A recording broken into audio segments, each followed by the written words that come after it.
Question number 22, इसके अंदर दिया हुआ है सेलिंग प्राइस पर यूनिट। जो सेलिंग प्राइस पर यूनिट है वही अपना सेल्स है, ठीक है। Direct material per unit, direct labour per unit और other variable overhead per unit, ये तीनों चीज़ को अपन ऐड करेंगे। जैसे अपन वो कॉस्ट शीट में करते थे ना, इस तरीके से ऐड करेंगे। तो सेल्स अपना हो गया 40, वेरिएबल कॉस्ट, और ये तीनों चीज़ को ऐड करके बोला जाएगा वेरिएबल कॉस्ट, तो वो हो गया अपना 28। तो 40 में से 28 गया तो कंट्रीब्यूशन कितना हो गया अपना 12 अपने को कंट्रीब्यूशन मिल गया। फिक्स कॉस्ट का फॉर्मूला तो दूसरा है, बट यहाँ पे क्या प्रॉब्लम है, यहाँ पे अपने को दिया हुआ है फिक्स फैक्ट्री ओवरहेड और फिक्स ऑफिस ओवरहेड, इसीलिए अपन ना फिक्स कॉस्ट का जो फॉर्मूला है वो यूज़ नहीं कर रहे, सिर्फ ये दोनों चीज़ डाल रहे और यही अमाउंट है, एक का 3,20,000 है, एक का 4,30,000 है, तो दोनों को डाल के फिक्स कॉस्ट अपने को मिल जाएगा 7,50,000। सबसे पहले अपने को बोला है पीवी रेशियो निकालो, तो वही सिंपल फॉर्मूला पुट इन करना है। कंट्रीब्यूशन 12 अपने को मिला हुआ है, सेल्स अपने को 40 दिया हुआ है, multiply by 100, PV ratio 30%। Calculation of break even point in unit और अमाउंट दोनों बोला है, तो इन यूनिट और अमाउंट दोनों में करना है, ठीक है। तो वही फिक्स कॉस्ट अपने को दिया हुआ है 7,50,000, 30%, और पीईबी ब्रेक इवन पॉइंट कितना मिला है, 25,00,000 मिला है।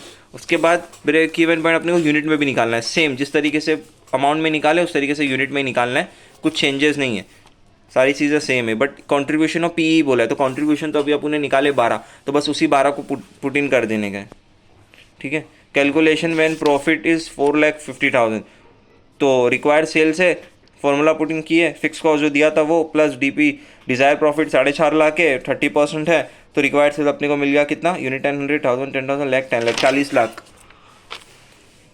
New break even point if that is increase by 15%, अपने को बोला है यहाँ पे क्या, न्यू ब्रेक इवन पॉइंट निकालो एट रुपीज़ एंड यूनिट दोनों में निकालो। If total sales overhead at increase, अगर टोटल फिक्स ओवरहेड अगर 15% बढ़ जाता है तो कैसे करेंगे, तो इसमें अपने को प्रेजेंट फिक्स कॉस्ट क्या अपना 7,50,000 है, तो 15% इंक्रीज ऐसा लिखने का, 15% इंक्रीज, तो 7,50,000 का 15% निकालेंगे तो अपना होता है 1,12,500, तो दोनों को मिला दिया ना अपने 7,50,000 और 1,12,500, तो न्यू फिक्स कॉस्ट अपने को मिल गया 8,62,500।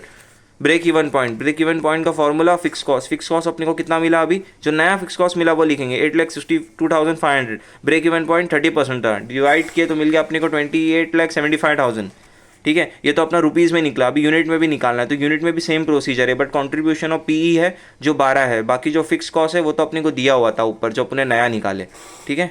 Chapter over.